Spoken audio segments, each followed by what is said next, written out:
Oxygen, fluorine और neon होता है, ठीक है। इसके बाद हमारा क्या आ जाएगा, थर्ड पीरियड आ जाएगा, और थर्ड पीरियड पे क्या प्रेजेंट होता है, फिर से 8 एलिमेंट आते हैं। ये 8 एलिमेंट कौन कौन से होते हैं, आपका आ जाएगा sodium, magnesium, aluminium, silicon, phosphorus, sulphur, chlorine और क्या आ जाता है, आर्गन आ जाता है, ठीक है। तो देखिए यहाँ पर अगर हम देखें तो जो हमारा फोर्थ पीरियड होता है, कौन सा पीरियड, फोर्थ पीरियड जो होता है वो स्टार्ट होता है किससे, डी ब्लॉक एलिमेंट से। पीरियड की अगर बात करें तो इसमें टोटल कितना सीरीज आता है, बताया गया है 4 सीरीज आता है, ऐसा बताया गया है।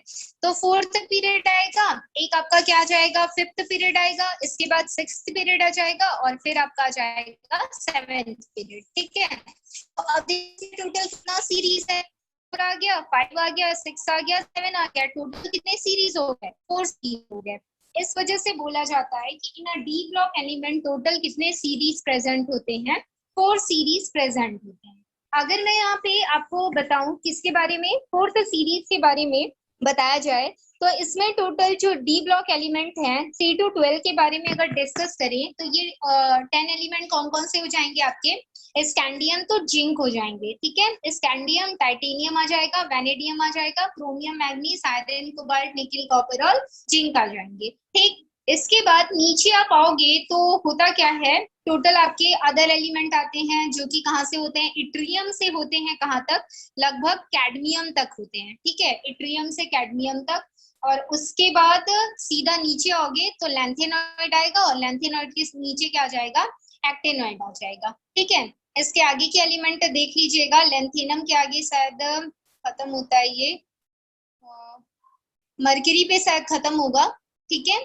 और एक्टिनियम के आगे एक हमारा आईयूपीएसी नोमेनक्लेचर का एलिमेंट आता है, मुझे उसका नाम याद नहीं है, ठीक है। तो देख लीजिएगा स्टार्ट कहाँ से होता है, फोर्थ सीरीज में स्टार्ट होता है हमारा स्कैंडियम टू जिंक। इसके बाद फिफ्थ सीरीज में आता है इट्रियम टू कैडमियम, और जो सिक्स्थ सीरीज होती है ये लैंथेनम से स्टार्ट होता है, और आई थिंक मरकरी या ऑरेट पे खत्म हो जाएगा।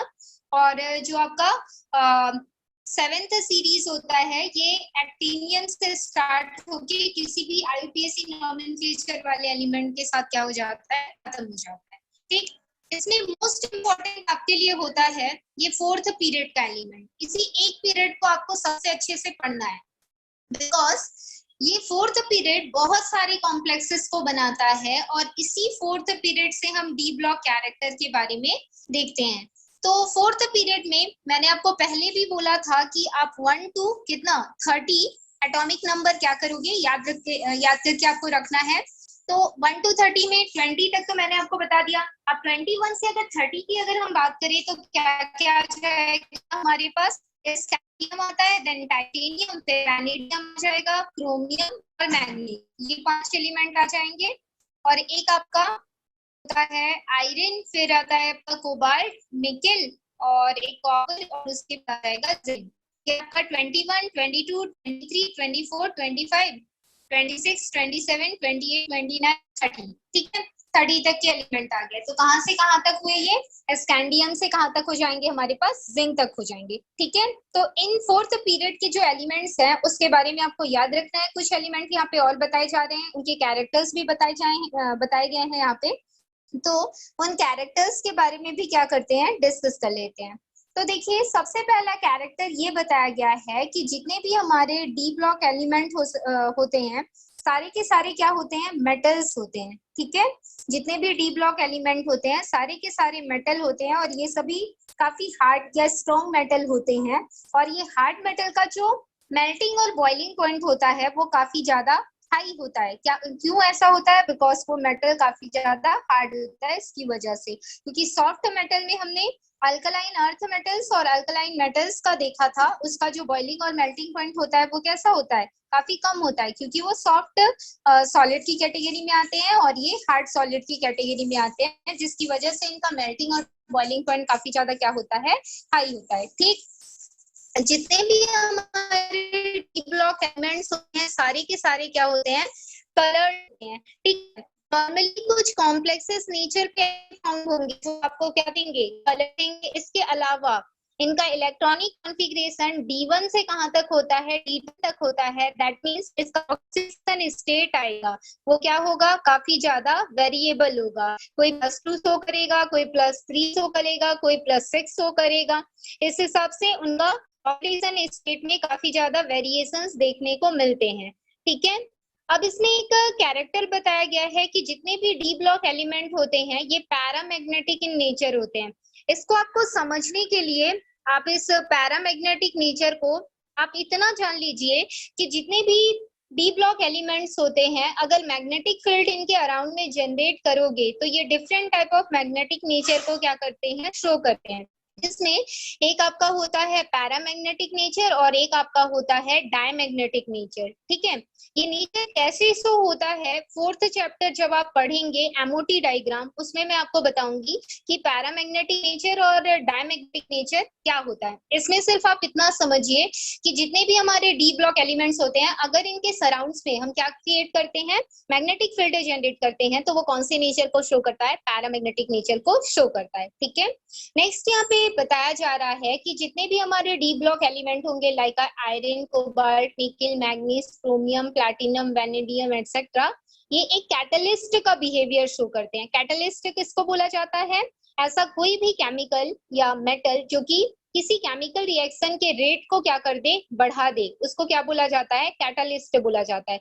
वो खुद तो किसी केमिकल रिएक्शन में पार्टिसिपेट नहीं करेगा लेकिन केमिकल रिएक्शन के रेट को क्या कर देता है, इंक्रीज कर देता है। जैसे एक केमिकल रिएक्शन अगर मैं आपको बताऊं तो आपने पढ़ा होगा हाइड्रोजिनेशन का प्रोसेस। हाइड्रोजिनेशन में क्या होता है, जितने भी हमारे हाइड्रोकार्बन होते हैं जैसे एल्कीन, सी डबल बॉन्ड क्या होता है, CH2 होता है। अगर मुझे इसका हाइड्रोजिनेशन का प्रोसेस कराना हो तो in presence of a nickel, platinum या फिर पैलेडियम, ये सारे के सारे क्या है, डी ब्लॉक एलिमेंट है। Nickel D block element, platinum ये भी डी ब्लॉक एलिमेंट है और पैलेडियम ये भी डी ब्लॉक एलिमेंट है।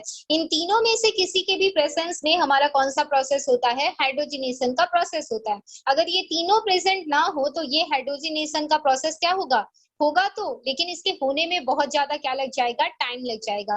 तो इसके टाइम को डिक्रीज करने के लिए ही हम एक कैटलिस्ट का मतलब हमारा जो केमिकल रिएक्शन है वो जल्दी से जल्दी कंप्लीट हो जाए, इस वजह से हम क्या करते हैं, कैटलिस्ट का यूज करते हैं। ठीक है, तो इन हाइड्रोजिनेशन प्रोसेस निकेल, प्लैटिनम या पैलेडियम कैटलिस्ट प्रेजेंट होते हैं तो ये बॉन्ड क्या करता है, ब्रेक हो जाता है और इस हाइड्रोजन का यहाँ पर क्या हो जाएगा, एडिशन हो जाएगा और क्या बन जाएगा, CH3 सिंगल बॉन्ड CH3, मतलब हमारा क्या बन गया, इथेन बन गया। ठीक है, तो ऐसा कोई भी केमिकल रिएक्शन जिसमें हमको रेट ऑफ रिएक्शन को बढ़ाना हो तो उसमें एज अ कैटलिस्ट फॉर्म हम किसका यूज करते हैं, डी ब्लॉक एलिमेंट का यूज करते हैं। देखिए यहाँ पर जनरली नहीं बोला गया है, large number of D block element, मतलब डी ब्लॉक से बिलोंग करने वाले ज्यादातर एलिमेंट ऐसे होते हैं जो किसका वर्क करते हैं, रेट ऑफ रिएक्शन को इंक्रीज कराने के कारण कैटलिस्ट का वर्क करते हैं। ठीक है, इसके अलावा they also have tendency to form alloy, मतलब मोर देन टू मेटल जब आपस में क्या करेंगे, रिएक्ट करेंगे तो उससे हमारा क्या बनता है, एलॉय बनता है। लाइक अ स्टील हम बात करें तो वो एक तरीके का हमारे लिए क्या हो जाएगा, एलॉय हो जाएगा। तो डी ब्लॉक जो मेटल होते हैं वो आपस में कंबाइन होके क्या प्रिपेयर करते हैं, एलॉय को प्रिपेयर करते हैं। ठीक है, तो ये सारा डी ब्लॉक का कैरेक्टर हो जाता है। इनकी वैलेंसी पूछी जाए तो ये वेरिएबल ऑक्सीडेशन या वेरिएबल वैलेंसीज को शो करते हैं और ये कॉम्प्लेक्स या फिर कंपाउंड बनाते हैं। इनके कॉम्प्लेक्स या कंपाउंड जनरली क्या होते हैं, कलर्ड होते हैं। इसके अलावा इनके मेटल्स हार्ड सॉलिड के नेचर को शो करते हैं जिसकी वजह से इनका मेल्टिंग पॉइंट और बॉइलिंग पॉइंट क्या होता है, काफी ज्यादा हाई होता है। ठीक है, कुछ ही कैरेक्टर्स याद रखिए ताकि आप एग्जाम्स में इसके बारे में लिख सके और उसका जनरल इलेक्ट्रॉनिक कॉन्फ़िगरेशन जो होता है वो भी आपको पता होना चाहिए, एस ब्लॉक का भी, पी ब्लॉक का भी और डी ब्लॉक का भी। ठीक, लास्ट है हमारे पास एफ ब्लॉक एलिमेंट। ठीक है, तो एफ ब्लॉक एलिमेंट के बारे में डिस्कस कर लेते हैं।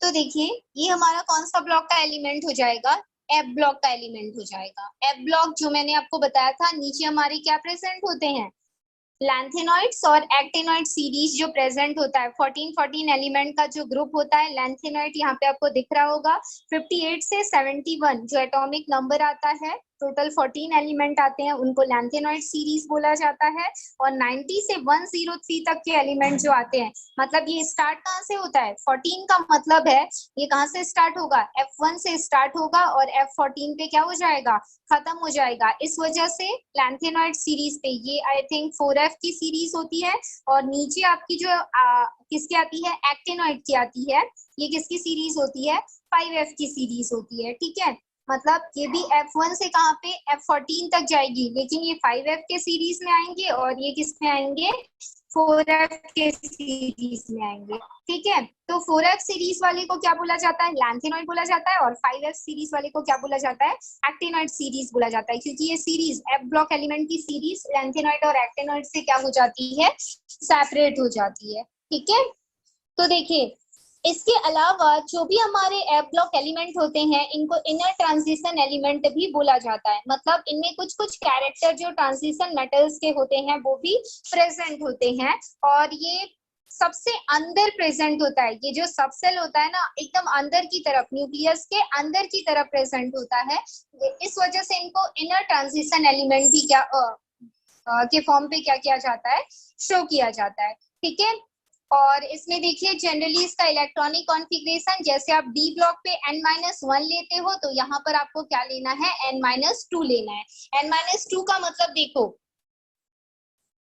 जो हमारा F है, अगर सबसेल की बात करूं तो n इज इक्वल 4 वाले सेल पे ये सबसेल प्रेजेंट होगा, क्योंकि S, P, D और F मतलब 4 सबसेल हमारे कहाँ पे आते हैं, जब हमारा n का वैल्यू कितना होता है, 4 होता है। मतलब जो F है वो स्टार्ट कहाँ से होगा, 4 से स्टार्ट होगा।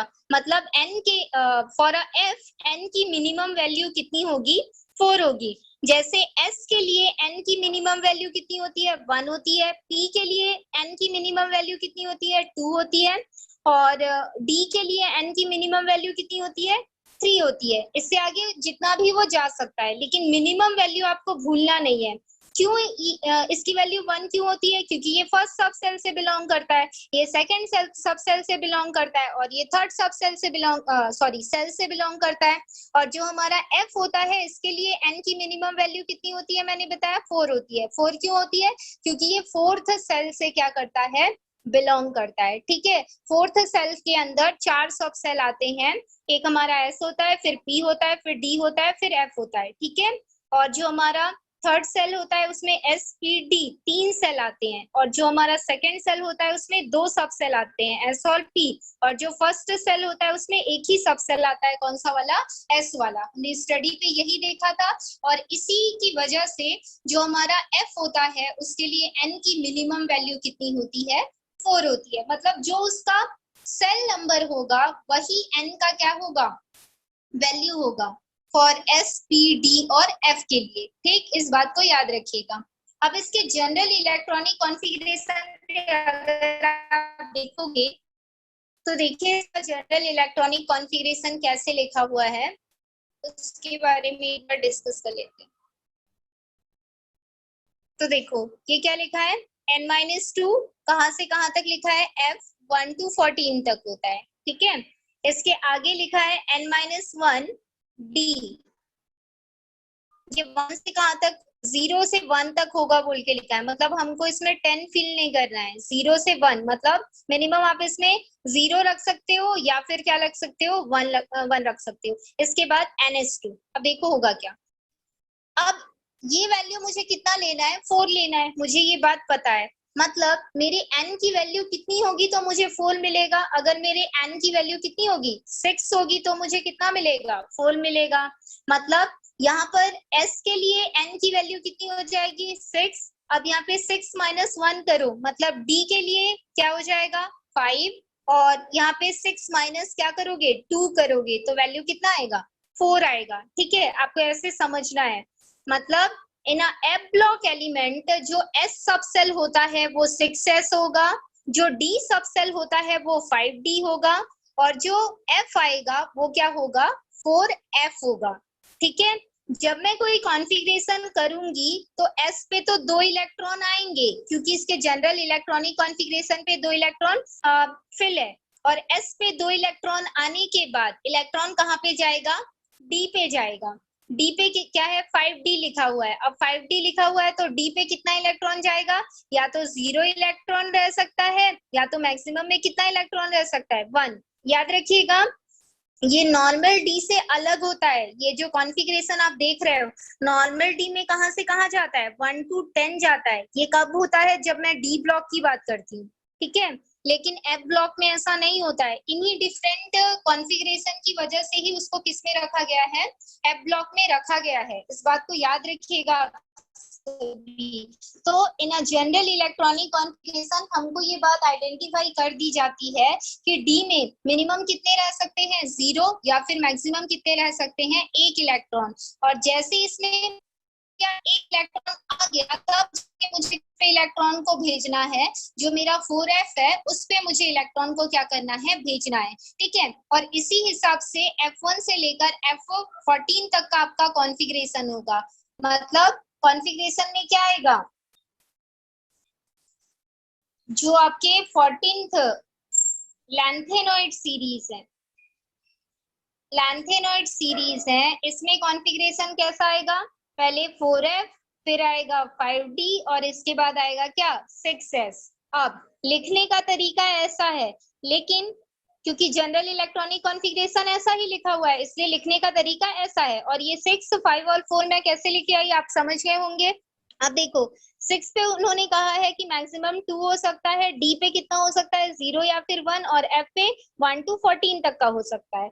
तो जब आप कॉन्फ़िगरेशन करोगे किसी एलिमेंट का, तो सबसे पहले इलेक्ट्रॉन किस में डालोगे, 6 + 0 करो कितना आएगा, 6 आएगा। 5 + 2 करो कितनी वैल्यू आएगी, 7 आएगी।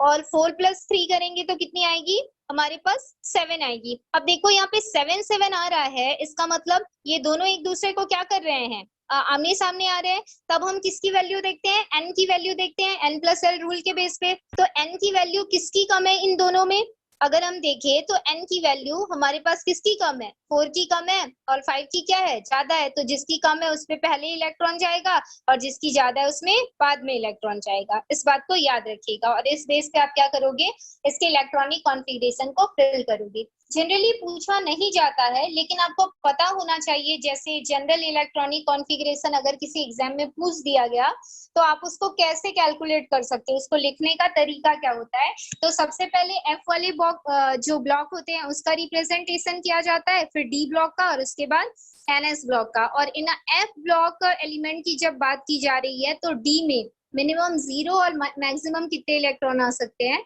1 इलेक्ट्रॉन आ सकते हैं। ठीक है, जनरल इलेक्ट्रॉनिक कॉन्फ़िगरेशन है, बस थोड़ा सा डिफरेंट है एसपी और डी से। इस वजह से इसको थोड़ा सा आप सभी याद रखेंगे, जो हमारा एफ ब्लॉक का इलेक्ट्रॉनिक कॉन्फ़िगरेशन है उसको, ये जो दिया हुआ है, ये दिख रहा होगा आपको, ये वाला। ठीक, नेक्स्ट आ जाता है आपका एफ ब्लॉक एलिमेंट्स। उसके कुछ इंपॉर्टेंट कैरेक्टर हैं। सबसे पहले ये बताया जा रहा है कि जितने एफ ब्लॉक एलिमेंट्स होते हैं हैवी मेटल्स होते हैं। हैवी मेटल्स क्यों, क्योंकि इनका जो न्यूक्लियस होता है वो काफी ज्यादा हैवी होता है, और जनरली इनका जो मेल्टिंग और बॉइलिंग पॉइंट होगा, हैवी मेटल्स हैं तो ऑब्वियसली सी बात है काफी ज्यादा हाई होगा।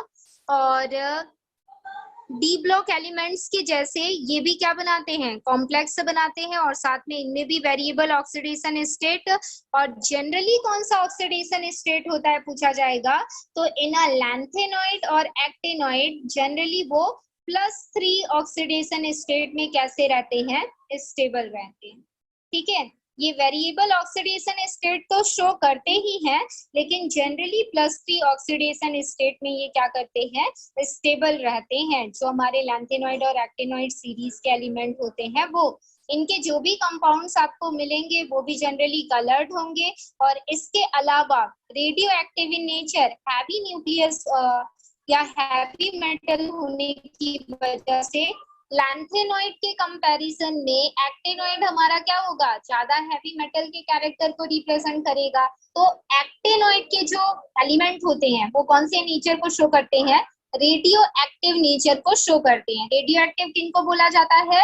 जो क्या करते हैं, जब इनका कोई केमिकल रिएक्शन कराया जाता है तो ये अल्फा, बीटा और गामा इन रेडिएशन को क्या कर सकता है?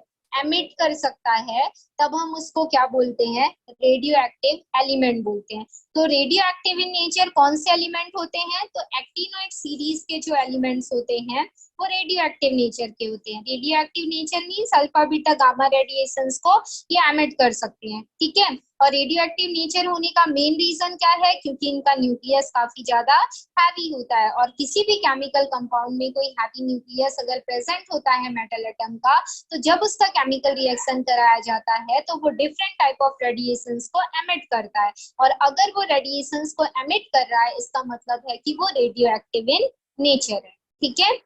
यहाँ पे किस टाइप के रेडिएशन की मैंने बात की है? अल्फा बीटा और गामा रेडिएशन की बात की है, लाइट या वेव की बात नहीं की है, ठीक है। उससे कंपेयर मत करना, क्योंकि जनरली एलिमेंट करते हैं एमिट रेडिएशंस को, लेकिन वो रेडिएशंस अलग होता है। ये गामा बीटा और जो अल्फा मैंने बताया है ये डिफरेंट रेडिएशंस है, क्योंकि ये डिफरेंट नेचर को क्या कर सकता है? रिप्रेजेंट कर सकता है। क्लियर है? तो ये हमने एस, पी, डी और एफ सारे ब्लॉक के कैरेक्टर्स देखे, उन एलिमेंट्स में कैसे ऑक्सीडेशन स्टेट रहते हैं, किस टाइप का ये इनका नेचर होता है, कौन से ब्लॉक से कौन से पीरियड से ये रिएक्ट करते हैं, ठीक है। ये सारी बात मैंने आपको बता दी है। इसके बाद यहाँ पर देखो, ये मैं थोड़ा सा इसके बारे में एक्सप्लेन कर देती हूँ आपको। मेटल है, नॉन मेटल है और सेमी मेटल्स है। इन सभी के बारे में आपने प्रीवियस क्लास में डिस्कस कर लिया होगा कि जो मेटल्स होते हैं उनमें किस टाइप का कैरेक्टर्स होता है। आप सभी जानते हैं कि मेटल्स जो होते हैं वो काफी हार्ड होते हैं। एज एग्जांपल इसमें दिया गया है, इलेक्ट्रोपॉजिटिव नेचर के होते हैं, गुड कंडक्टर हीट और इलेक्ट्रिसिटी के होते हैं, मैलिएबल होते हैं, डक्टाइल मतलब इनको खींचा जा सकता है। इसी तरीके से नॉन मेटल की बात की जाए तो नॉन मेटल्स कैसे होते हैं? सॉफ्ट होंगे, इलेक्ट्रोनेगेटिव नेचर के होंगे, पुअर कंडक्टर होंगे हीट और इलेक्ट्रिसिटी के, और ब्रिटल सॉलिड्स होते हैं, ठीक है। इसके बाद सेमी मेटल्स की कैटेगरी में कौन आ जाएगा? जो हमारे मेटेलॉइड्स होंगे, जैसे कि जर्मेनियम है, सिलिकॉन, आर्सेनिक, एंटीमनी, टेल्यूरियम, ये सारे क्या हैं? मेटेलॉइड्स हैं, जिनमें मेटल और नॉन मेटल दोनों का कैरेक्टर क्या होता है? प्रेजेंट होता है, ठीक है। तो मेटेलॉइड्स को और क्या बोला जाता है? तो इनको सेमी मेटल्स भी बोला जाता है। Different type of nature and characteristic से शो करने की वजह से जो भी एलिमेंट हमारे पीरियोडिक टेबल में प्रेजेंट है चारों ब्लॉक में, एस, पी, डी और एफ, उनको 3 कैरेक्टर में क्लासिफाई किया गया है, मेटल, नॉन मेटल और मेटेलॉइड्स, ठीक है। मेटल किस में आ जाएगा? एस ब्लॉक में, डी ब्लॉक में और एफ ब्लॉक में। नॉन मेटल किस में आ जाते हैं? पी ब्लॉक में आ जाते हैं। और पी ब्लॉक में एक जिग-जैग शेप का लाइन बनता है पीरियोडिक टेबल में, जिसमें टोटल आई थिंक 7 एलिमेंट आएंगे, जर्मेनियम, सिलिकॉन, आर्सेनिक, एंटीमनी और टेल्यूरियम, आगे पोलोनियम भी होगा, देख लीजिएगा। तो इनको क्या बोला जाता है? सेमी मेटल्स या मेटेलॉइड्स बोला जाता है, क्योंकि ये मेटल और नॉन मेटल दोनों का कैरेक्टर क्या करता है? रिप्रेजेंट करता है, ठीक है। इसके बाद नोबल गैसेस किनको बोला जाता है? नोबल गैसेस 18th ग्रुप में प्रेजेंट जो हमारे एलिमेंट होते हैं, helium, neon, argon, krypton, xenon, radon, इन सभी को क्या बोला जाता है? हीलियम गैसेस बोला जाता है, सॉरी, नोबल गैसेस बोला जाता है। इनका इलेक्ट्रॉनिक कॉन्फ़िगरेशन स्टेबल होता है, और जिसकी वजह से ये किसी भी केमिकल रिएक्शन में पार्टिसिपेट नहीं करते, और इनर्ट कैरेक्टर होने की वजह से इनको इनर्ट गैसेस भी बोला जाएगा, ठीक। इसके बाद नेक्स्ट यहाँ पे क्लासिफिकेशन दिया गया है रिप्रेजेंटेटिव एलिमेंट। तो जो हमारे एस और पी ब्लॉक के एलिमेंट हैं, एस और पी ब्लॉक मतलब फर्स्ट और सेकंड ग्रुप, और साथ में 13 to 18 ग्रुप, इन ग्रुप्स के एलिमेंट को रिप्रेजेंटेटिव एलिमेंट बोला जाता है। पीरियोडिक टेबल में मेन रिप्रेजेंटेशन करने का काम इन्हीं का होता है। Transition element D block element को बोला जाता है। इसमें एस और पी दोनों ब्लॉक का कैरेक्टर क्या होता है? प्रेजेंट होता है, और एस और पी दोनों ब्लॉक के बीच में प्रेजेंट होने की वजह से इनको इंटरमीडिएट एलिमेंट या ट्रांजिशन एलिमेंट बोला जाता है।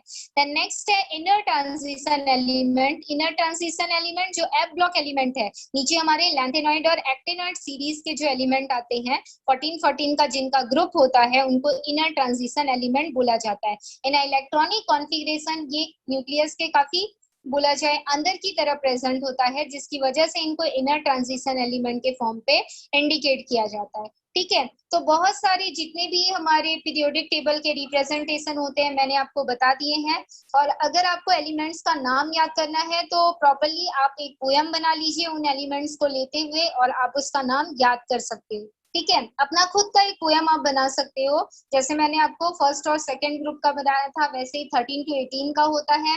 और जो आपका 14 ग्रुप होता है, 14 नहीं सॉरी, 3 to कौन सा 12 ग्रुप जो होता है डी ब्लॉक एलिमेंट का, उसका भी पोयम बनता है 4 सीरीज का। तो उन 4 सीरीज का पोयम मतलब ऐसे करते हुए टोटल आपके 10 या 16 पोयम अगर बन गए आपके तो आसानी से आपको सारे पीरियोडिक टेबल के बारे में पता होगा, सारे ब्लॉक्स के बारे में पता होगा और टोटल 118 एलिमेंट के आपके characters, oxidation state, electropositivity nature, electronegativity nature और अनदर जो कैरेक्टर्स होते हैं केमिस्ट्री में उसके बारे में भी पता चल जाएगा अगर आपको होल पीरियोडिक टेबल समझ में आ गया हो तो।